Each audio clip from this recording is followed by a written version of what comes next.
तथा चर्या पुप्पका भिक्खु वत्थु.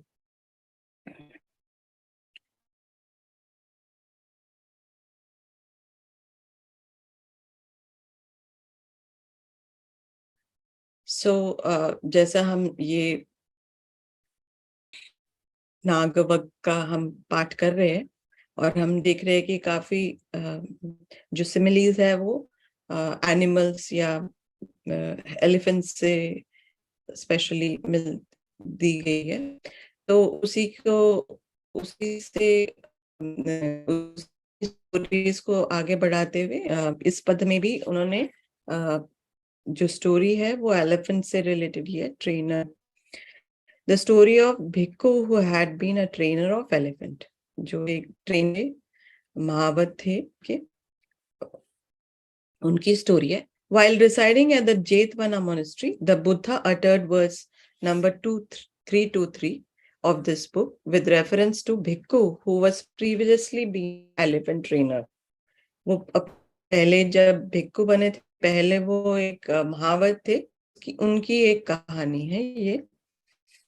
So on one occasion, some Bhikkhu saw an elephant trainer and his elephant on the bank of the river Achiravati.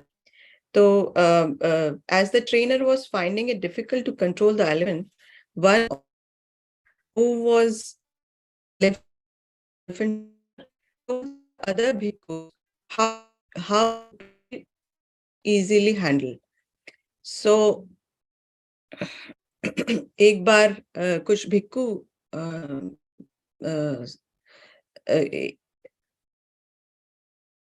ने देखा कि एक elephant trainer है नदी के किनारे, अचीरावती नाम की एक नदी के किनारे कुछ एक एलिफेंट को ट्रेन करने की कोशिश कर रहे थे. बट एज द ट्रेनर, लेकिन जो जो जो जो एलिफेंट था वो बहुत मुश्किल से उसका पा रहा था. तो उनमें से जो भिक्खु थे, उनमें से एक भिक्खु जो कि महावत थे, उन्होंने दूसरे जो भिक्खु थे जो एलिफेंट को ट्रेन करने की कोशिश कर रहे थे, उनको बताया कि how to easily handle the elephant. So the elephant trainer, hearing him, did so and told by the bhikkhu, and the elephant was quickly subdued. जैसा उन्होंने बताया महावत ने, उन्होंने बिल्कुल वैसा ही किया और फिर देखा कि जो एलिफेंट था वो शांत हो गया. Back at the monastery, the bhikkhus related the incident to the Buddha. The Buddha called the ex-elephant trainer bhikkhu to him and said, "O vain bhikkhu, who is yet far away from Magga and Phal, you do not gain anything by taming elephants. There is no one who can get to a place where one has never been before by taming elephants. Only one who has trained himself can get there." So थोड़ा सा ये harsh लग रहा था जब मैंने first time पढ़ा, तो मुझे लगा कि जो जब ये बात जो इंसिडेंट हुआ, बात को जब बुद्धा के पास गए और उनको दोबारा उन्हें बताया कि ऐसा उन्होंने किया, जो महावत थे, जो एक्स महावत थे, उन्होंने ट्रेन करने की कोशिश करी या ट्रेन के लिए सजेशन दिया और उसके बाद वो ट्रेन हो गया एलिफेंट. लेकिन बुद्धा ने उनको बुलाया और वो जो भिक्खु थे उनको बताया कि जो कि अभी बहुत जो मार्ग और फल से काफी दूर थे, उन्होंने उनको बोला कि you gain anything by taming elephant. You do not gain anything. मतलब आपको कुछ आप गेन नहीं कर पाएंगे सिर्फ एलिफेंट को ट्रेन करने से. It is you who needs to be train, और द पर्सन, आपको अपने आप को ट्रेन करना है ताकि आप निब्बान के फल को प्राप्त करें. तो ये बहुत ही एक बहुत स्ट्रेट फॉरवर्ड, मुझे लगा कि बहुत ही स्ट्रेट फॉरवर्ड उनका भगवान का असेसमेंट था उनके, जो एक्स महावत थे उनके लिए। और वो शायद जो इस तरह का स्ट्रेट फॉरवर्ड असेसमेंट है एक भिक्खु के लिए, उसके पाथ और उसके फल को प्राप्त करने की जो उसके मार्ग में, वो काफी हेल्पफुल रहता है। So I think so, then I was like, so इसी बात को वर्स में जब उन्होंने कहा, तो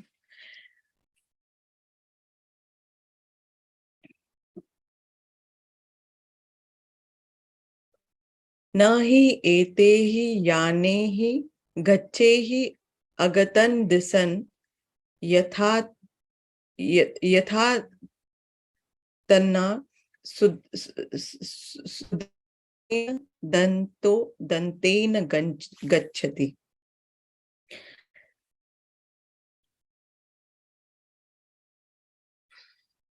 इसका हिंदी अनुवाद है, इन हाथी घोड़े आदि सवारियों से बिना गई दिशा निर्वाण तक नहीं जाया जा सकता। जैसे कि अपने आप को सुदत बनाकर कोई दंत व्यक्ति दंत इंद्रियों के साथ वहां तक चला जाता है। तो मुझे बहुत डिफिकल्ट लगा था जब मैंने हिंदी पढ़ा था, तो आई थिंक सो इंग्लिश में थोड़ा सा बहुत सीधे शब्दों में दिया गया है। Indeed, not by any means of transport, such as elephant and horses, can one go to the place one has never been before, that is Nibbana, but by taming oneself, tame one can get to that place, Nibbana.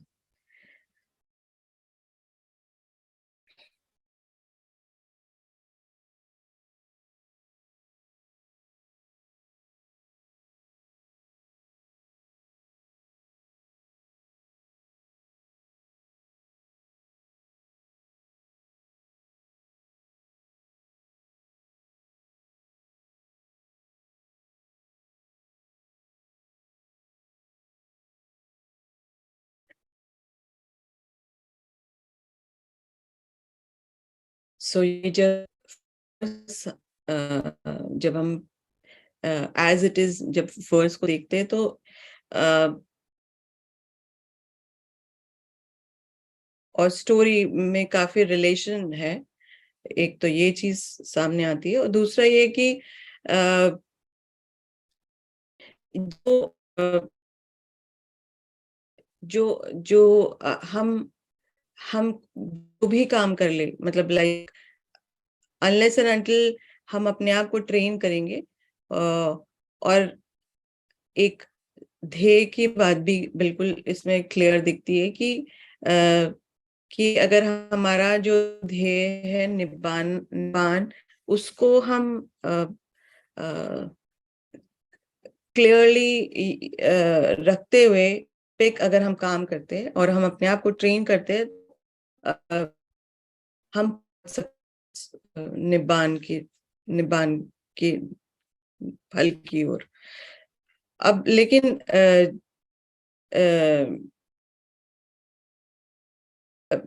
इसमें अजान मुनिंदो का कोई reflection तो नहीं है, लेकिन जो मैंने थोड़ा बहुत समझ करके कोशिश करी है, तो वो मैं आपके सामने रखती हूँ। और फिर अगर आपका कोई प्रश्न या कोई observation with respect to words, और या जो जो मैं विचार रखूंगी, उसमें आप अपना रख सकते हैं। सो तो भगवान का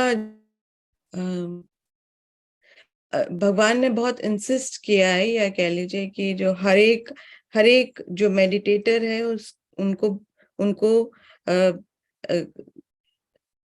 प्रेरणा दी है कि वो स्ट्राइव करे निब्बान के लिए। बट जो ये जो पाथ है, बेसिकली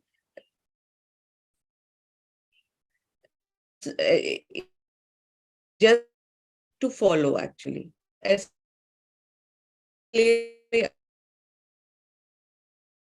आप ऐसा करेंगे तो ये ऐसा ऐसा, मतलब कि भाई आपको ये करना है, that's not how the path is, कि आपको ये फॉलो करना है, या स्ट्रेट जैकेट फॉर्मूला में दे रखा है को, ये नहीं है, ऐसा नहीं बोला गया है कहीं पे भी।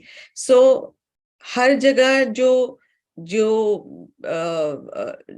जो एम्फसिस रहा है जो बुद्ध की शिक्षा में, वो ये रहा है कि आप क्वेश्चन करें, या आप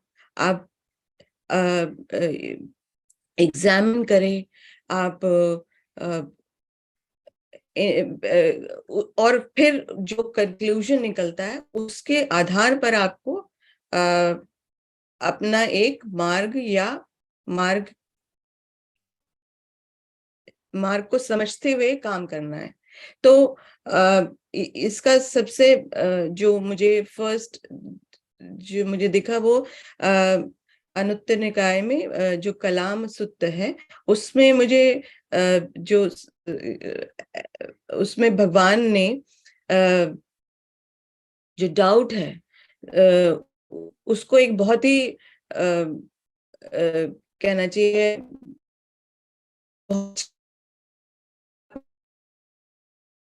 if having doubts your do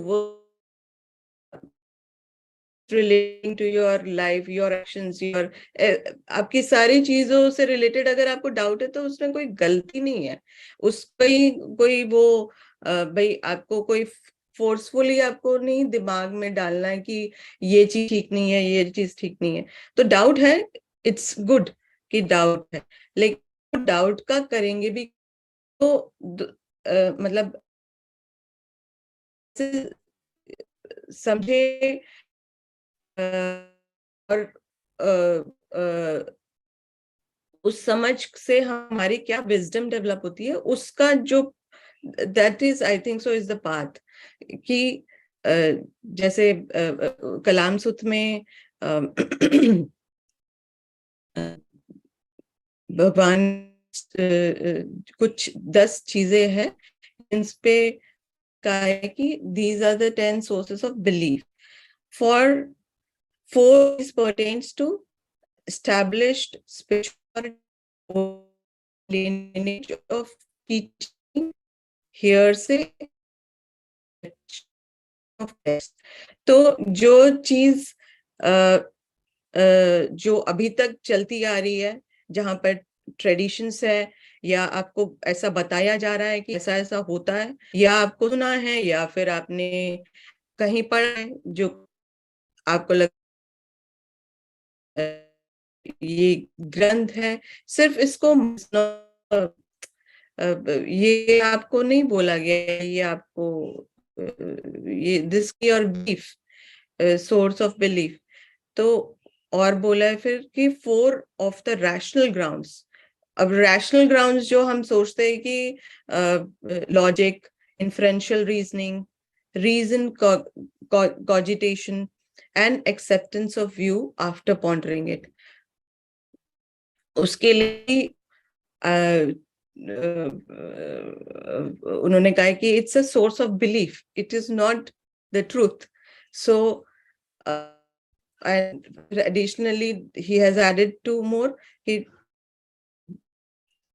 attractive person, like कोई इम्प्रेसिव स्पीकर हो या फिर रिस्पेक्टेड टीचर हो, उसको भी नहीं बोला है कि आप that is also source of belief.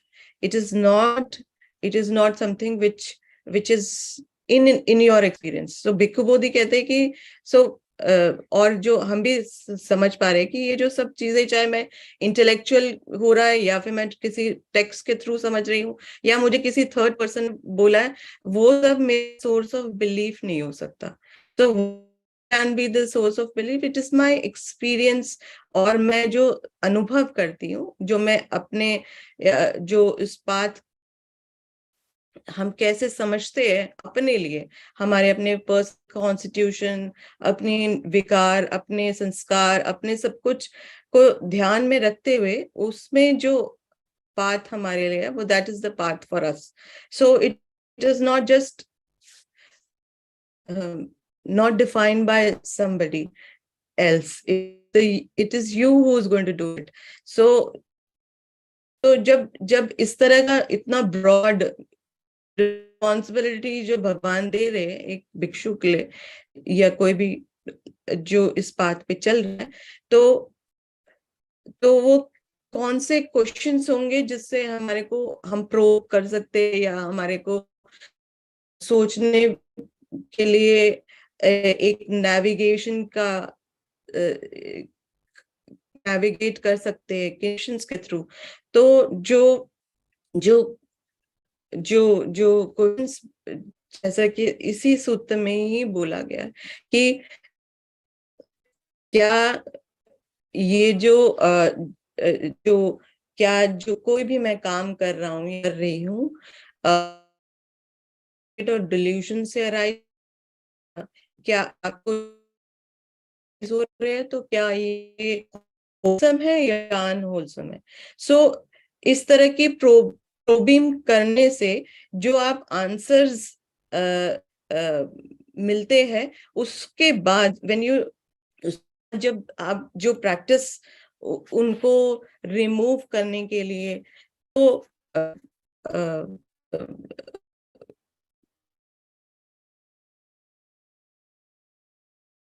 That is the path actually. तो आप पहले अंडरस्टैंड करती है कि क्या आपकी समझ डेवलप हुई कि आपके लिए क्या सही है और क्या गलत है, ये आपने खुद अपने अनुभव के से जाना।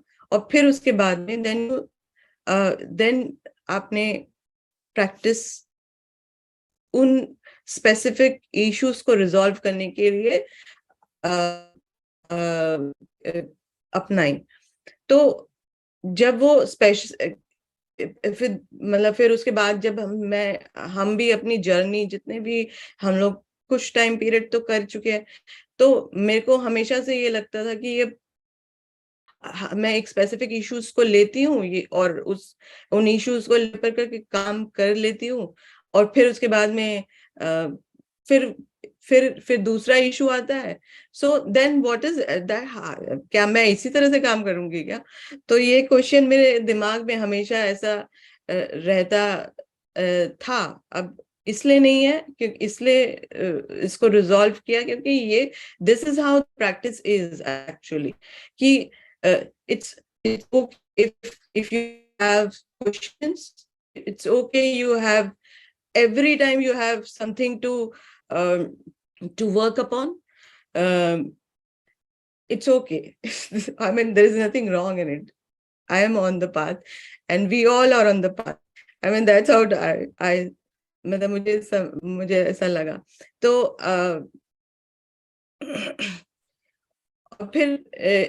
फिर जब हम भगवान ने तो बहुत क्लियरली, क्योंकि वो तो पूरा पाथ चल चुके हैं, उन्होंने तो बहुत क्लियरली बोला कि आपको प्रॉपर जिन जिन इश्यूज या जिन क्वेश्चंस पे आप स्टक होते हैं, वो they are that is how you're going to train yourself, your practice and progress in Dhamma.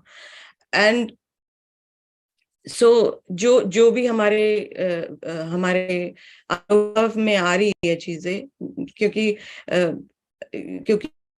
जो करने के लिए जो अपैरेटस हमें को दिया गया, वो हम इंडिविजुअल खुद ही है, एज हमारी बॉडी और माइंड है। तो उनके बेसिस पे ही काम करना है, कोई एक्सटर्नल नहीं है। तो इंडीड भगवान ने एक सिस्टमैटिक ट्रेनिंग बताई है, उसकी प्रैक्टिस है और प्रोग्रेस है। जैसे कि हमने कल भी देखा था कि भगवान ने मोरालिटी प्रैक्टिस करने के लिए और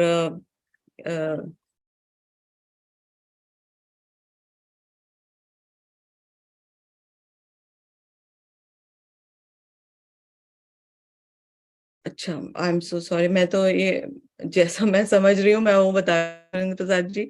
सो let me just finish and then I will take up your query.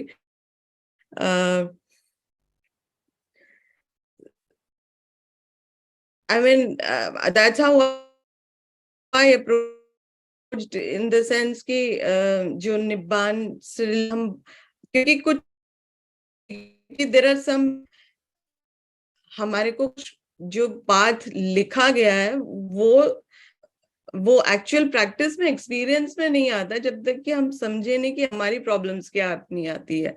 So I mean that's how I approach this verse. तो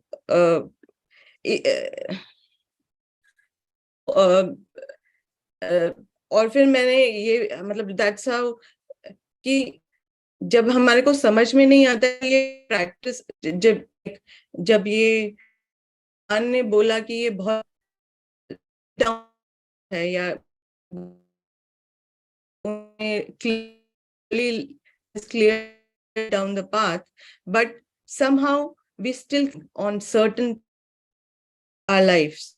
I mean, तो what मतलब जब इतने के बारे में से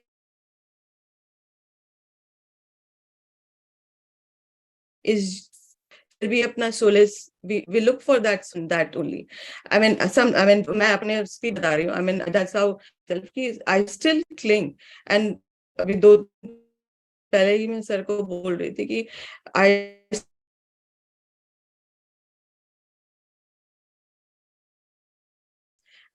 वर्ल्डली थिंग्स हम जान रहे हैं कि ये पाथ है,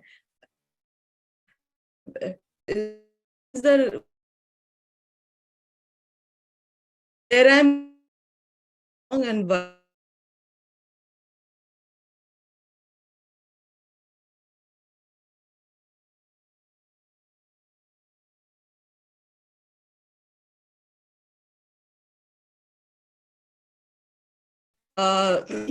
you know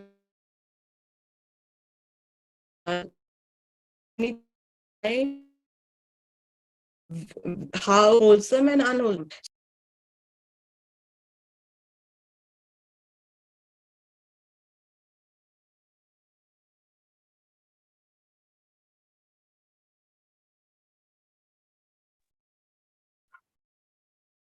Hello. I think so. I got disconnected.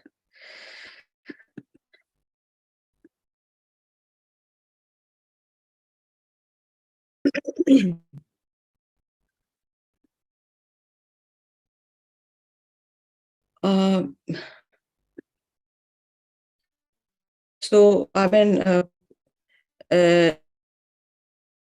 then you work on that view to how to see what wholesome and unwholesomeness uh, in the things which you think that it is right to be in the world, matlab like right to be uh, mm, yeah, in the world. So uh,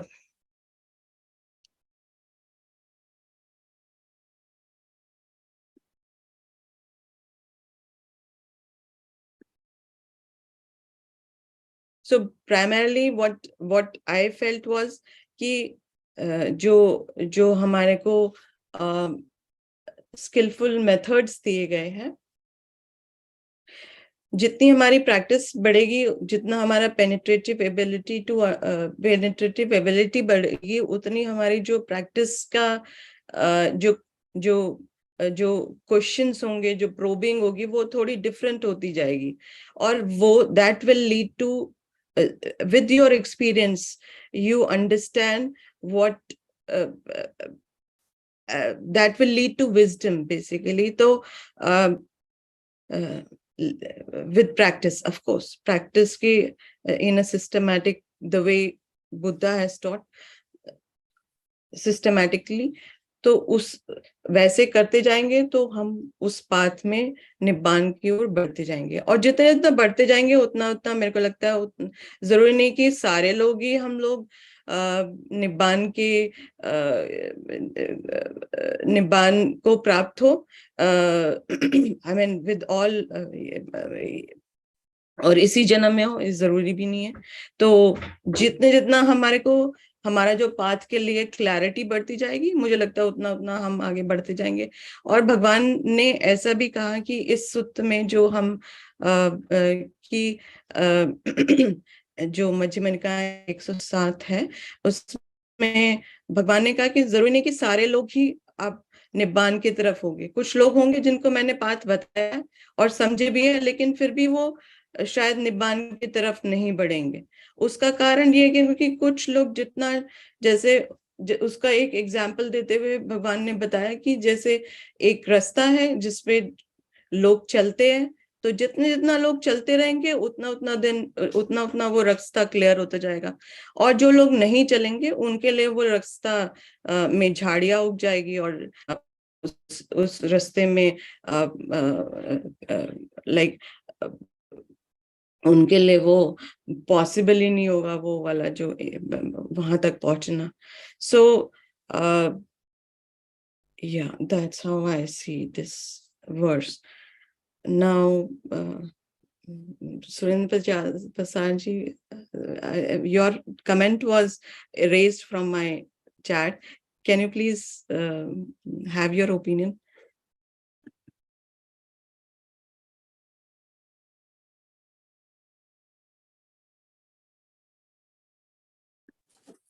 मुझे लगा कि verse काफी straight forward था कि basically भगवान बोल रहे हैं कि आपको खुद पे काम करना पड़ेगा अगर आप निब्बान की तरफ बढ़ना चाहते हैं, बस इतना ही कह रहे हैं। और उसके लिए जो you have to use the self to go beyond the self, basically ये मुझे लगा कि is the theme of this verse.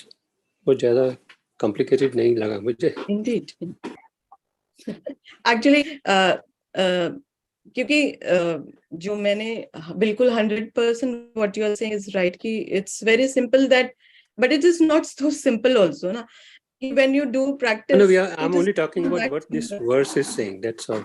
Nothing. I know. Yeah, that's right. That's right. I fully agree with you on that aspect. Maybe others have other opinions. Maybe some other thoughts will be useful.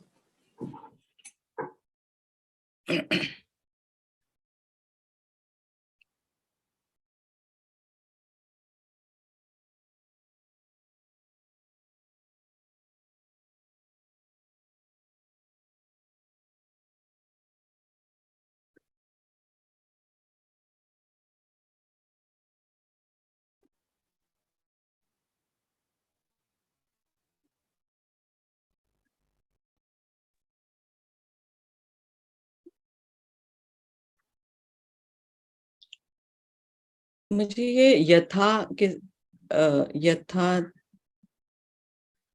यथा तन्ना तत्ना, इसका meaning सुदतन तो ठीक है कि टेम करना। Yat, I think it should read probably Yat Atna. Nikhil, you will be able to say better. यथा जी sir, मेरा भी यही विचार है। यथ अतना मतलब जो सेल्फ है, जिस प्रकार सेल्फ सर। सेल्फ यथा, यथ तो मतलब जैसे, अतना मतलब अत्ता भाव जो हम रखते हैं ना, self, healthy self.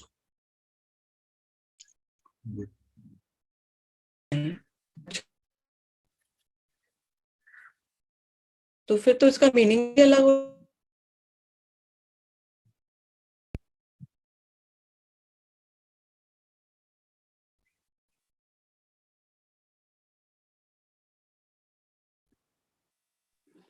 That is why I interpret this to mean that अपने आप को आप संयमित करके ही अपने आगे बढ़ सकते हैं। बेसिकली ट्रेनिंग का मतलब यहाँ संयमित करना ही हुआ। Endure somewhere is the main message to me. I don't know what others कि इंद्रिय संवर करना है।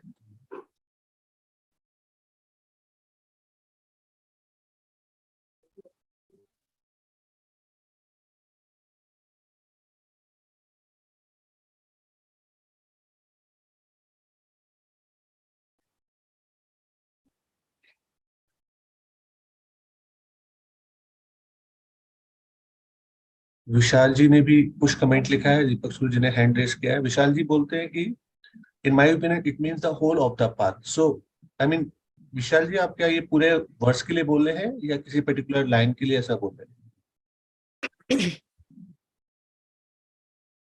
I was actually referring to what Surinder Prasad ji was saying about hinting that you have to use the vehicle of self to go beyond the self. So I think that in this particular verse where it says, by thoroughly taming oneself, the tamed one can get to nibbana, and that taming is the whole of the path.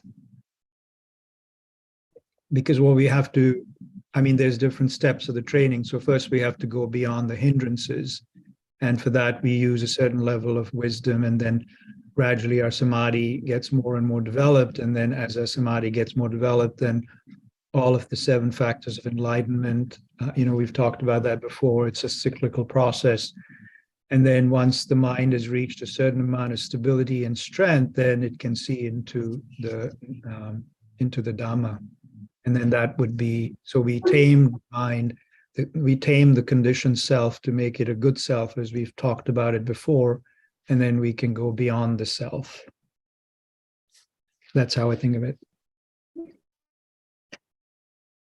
And how do we tame it? By observing the situation, or sometime by exerting some pressure? I mean, yeah, so that's why I said the taming is the whole of the path, right?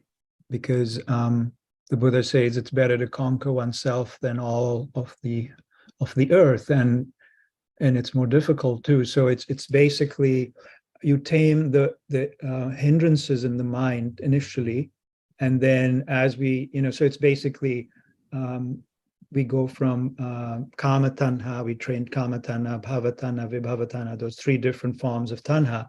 And that's the taming, the need of the mind to go outside to become a certain thing, to become greed, to become hatred, to become all the different mental states. That's the need of the mind to become those things. And then so we tame the need, we tame that need, and we bring the mind more and more, we restrain the mind in different ways. And then once the mind is sort of within this realm of the sila, that we do the precepts and 5 precepts, 8 precepts, and then the mind is reasonably stable and happy within itself, and it doesn't need to go out, it doesn't need to go to that memory or go into that problem or go into this regret. Then once we have the stability of the mind, and we've talked about that, that occurs from the 3-fold practice, sila, samadhi, and panya. And then so we use all of these tools, and that's what helps us tame the mind. And then once it's tamed, then we keep on working on it, and then hopefully we go through.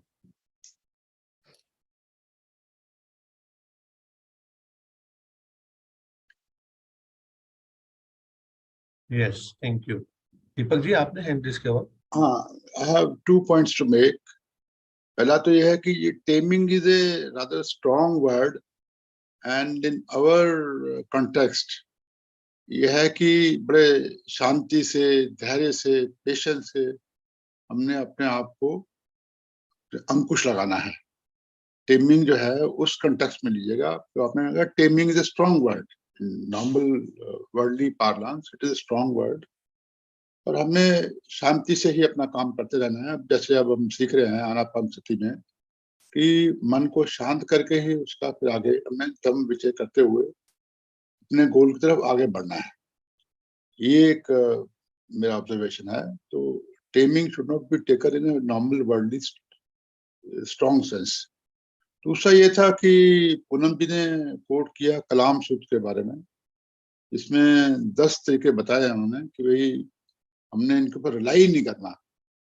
तो सो फार जो मैं समझता आ रहा हूँ कि it is a graduated path, और if we keep on following that path, maybe at some stage our sense of inquiry becomes stronger.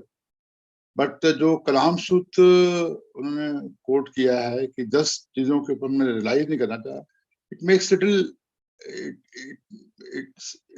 Little complicated. ये मेरा ऑब्जर्वेशन है. आई डोंट नो कुछ इसके ऊपर कोई हमारे साथी कुछ कह पाएंगे. So far, my understanding, we follow the graduate path, and at some stage, we may develop a very strong sense of inquiry. We may not accept anything. At this stage, it is appearing to be complicated.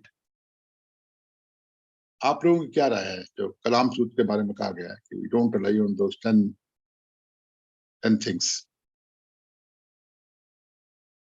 Anyone can throw light on this?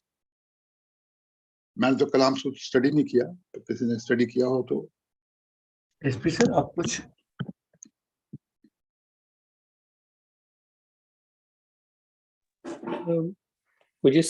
मैंने पढ़ा तो हुआ है, मेरे को सारी details याद नहीं है, बट वो तो एक जनरल बेसिकली एक भगवान की बात थी कि मतलब कि आप उनका क्वेश्चन था कि बहुत लोग आते हैं, सब अपने अपने पाथ्स के बारे में बताते हैं कि हमारा पाथ बेस्ट है, ये पाथ बेस्ट है, आप इसको देखिए। तो भगवान से एडवाइस मांग रहे थे कि हम क्या करें ऐसी सिचुएशन में, हर एक अपने पाथ को ठीक बताता है। तो भगवान ने उन्होंने फिर कुछ क्राइटेरिया बताए कि ये क्राइटेरिया से आप उन पाथ्स को देखिए, उनका देखिए, और जो इन क्राइटेरिया के बेसिस पर सही उतरे, खरे उतरे, तब वो अपनाई। तो उसमें उन्होंने ये सारी बातें की, मुझे रफली जो याद आ रहा। तो I think the context is that. Maybe Vishal ji remembers the sutta better, but I think this is the broad context in which I remember this. Yeah, so in the Kalama Sutta, I think the in my opinion, the crux of it really ends up being what is the yardstick for determining if the practice one is following is the right one. And I mean, it is a very complex sutta, and it is often, at least in the West, used as a way to say, don't believe anything, just trust your own judgment. But that's actually probably an oversimplification. But the Buddha says quite clearly in that that the yardstick is if the wholesome qualities in the mind, if greed, hatred, and delusion are being reduced, and the wholesome qualities in the mind are going up. And then he also talks about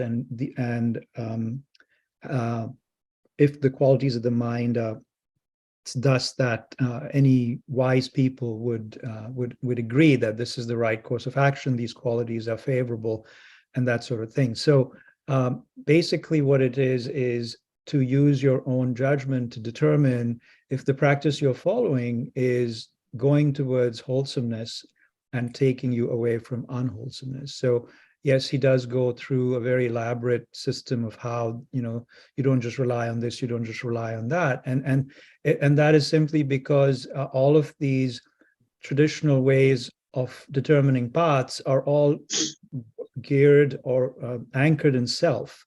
And we know that the self is conditioned. So it's as part of the same thing of making a mind that's wholesome and making a good self. So because all of the different traditions and teachings are all grounded in self, other than, the Buddha's teachings that eventually takes you to the unconditioned. So, and obviously he doesn't say, just listen to me. He's saying that depends on where you're in the path, rely on if your mind is more rooted in wholesomeness as you practice and less rooted in unwholesomeness. And then, of course, as I mentioned earlier, he does talk about if these practices or these qualities that you have are something the wise, and the wise is left nebulous, but assuming that that's the wisdom that comes from somebody who's sort of lived a similar wholesome life. But that's what I think about the Kalama Sutta, Deepakji. I don't know if that resonates with you. What you said is very fine and in line with what we have been learning so far. But there are some words which have been used here. Logic, internal reasoning, acceptance of a view. So these are complete. They are making the whole thing very complicated. Yes, and that's why it's because as we all know, you can reason and logic. You can use reasoning and logic to validate really any point of view, right? I mean, people can can rationalize any tradition in that way, and we know people do that even to today. And so that's the reason, you know, the Buddha is talking about being cautious about all these different things. I mean, you know, you don't just rely on grounds of certain sort of traditions, or, you know, okay, my mind tells me this is the right way to do, although we do use that. But I think he gives us a yardstick. Okay, you can rely on your own reasoning, but does that lead to more wholesomeness or unwholesomeness? So because in all of our own experiences, we know that rationalization and reasoning isn't infallible, right? We can have two people who can come to completely different conclusions by, you know, reasoning and inference. So in some ways that's also fallible, but that's how I think of it. All right. Thank you. Thank you, Vishalji.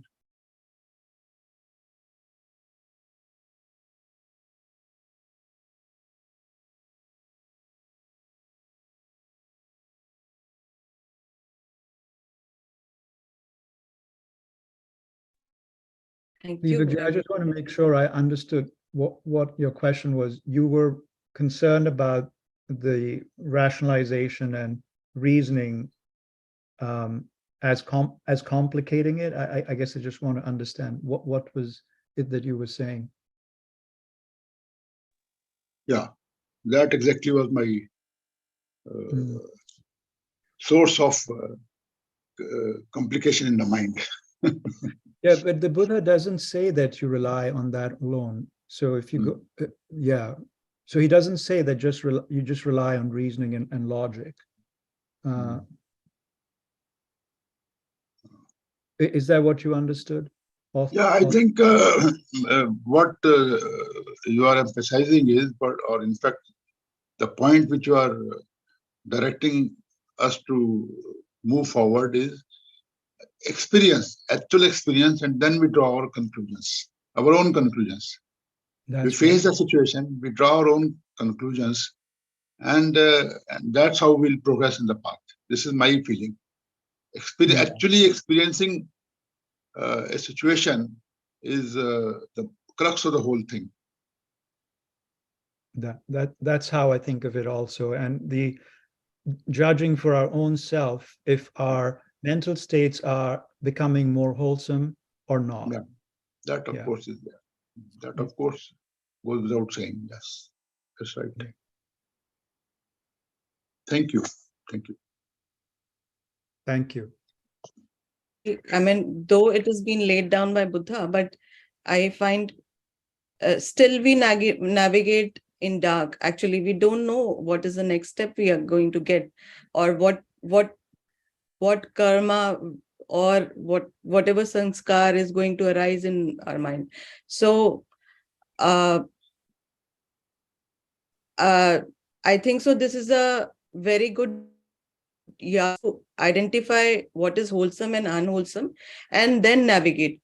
And obviously there is teachings of Buddha available, whether we can find out whether it is a right way of thinking or not.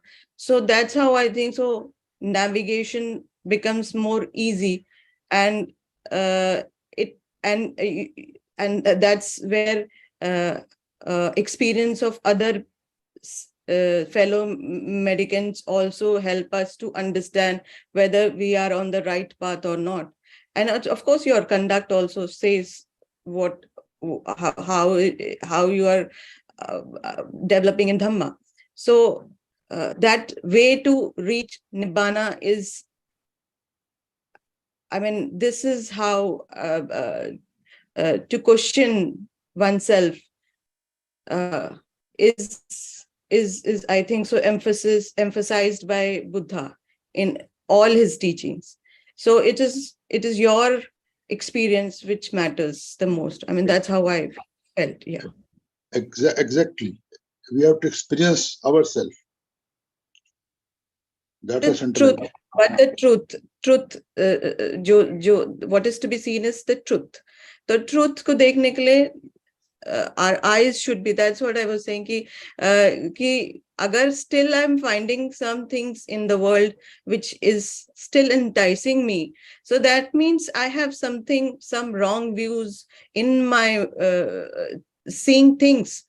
So that means I'm not seeing in a proper way. So what is the right way? Then you probe according to that. So that's, that's how, navigation becomes easy. Mhm.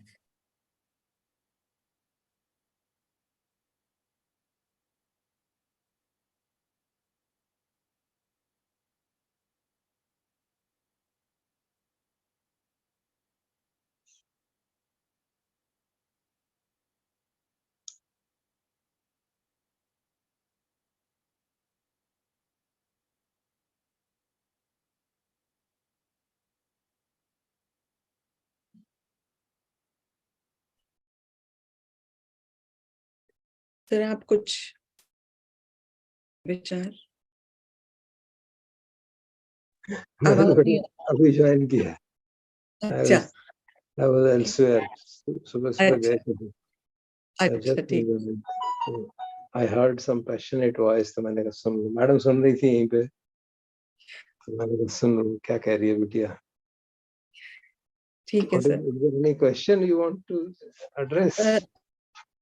Sir वैसे एक छोटा सा ये था कि हम लोग ये वर्स का हिंदी अनुवाद थोड़ा सा अगर आप बता पाए।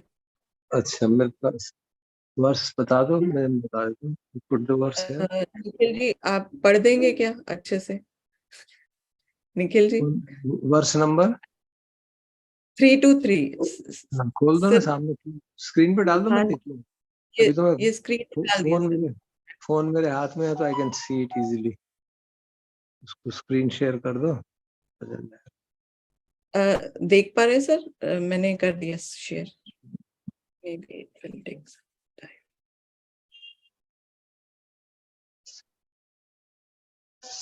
हाँ नहीं ये ही या नहीं, ये कह रहे हैं ना, यही वाला जी जी सर। गच्छे गतम दिशा यथा तना सुदंते हैं दंतो दंते हैं गच्छति।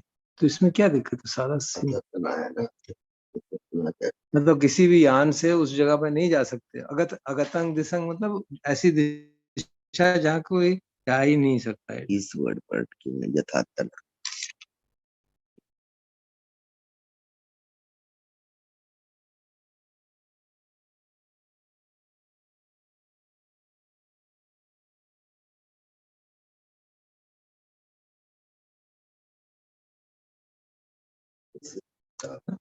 किसमें, कौन से वर्ड में डिफिकल्टी है बेटा? सर यथा अतना। यथ अतना जैसे अपने को, स्ट्रेट है इधर। यथा अतना जैसे, अतना मतलब अपने को, सुदंते न दंत करके, अपने को टेम करके, दंतो दंते न गच्छति, और अपने को टेम करने के बाद वो दंत हो गया, then he goes to that place for which there is no दिशा कोई दिशा नहीं है वहां की। So it's a way of describing, poetic way of describing the unconditioned. भाई उसकी कोई दिशा नहीं है कि यहाँ से अभी हम वाराणसी से दिल्ली जाना है तो दिल्ली चले जाएंगे। There's no direction. It is essentially not a place. Basically it means it's not a physical place जहाँ के आप किसी ट्रांसपोर्ट के बैलगाड़ी या हवाई जहाज से चले जाओगे। राइट ठीक है। So it's a place. It's no place. This is no place where you can go by any means of physical means in any way. Basically कि कोई भी physical method से आप वहाँ जा नहीं सकते हैं। आपको अपने आप को टेम करना है, और टेम करने के बाद जो टेम कर सकता है वो हर आदमी वहाँ पहुँच जाता है। तो अपने को हम रेस्ट्रेंट करें, सब तरह से शुद्ध करें, चित्त को शुद्ध करें, पहुँच जाएंगे। क्योंकि वो जगह है ही नहीं, वो तो जहाँ है वहीं बैठे बैठे हो जाएगा।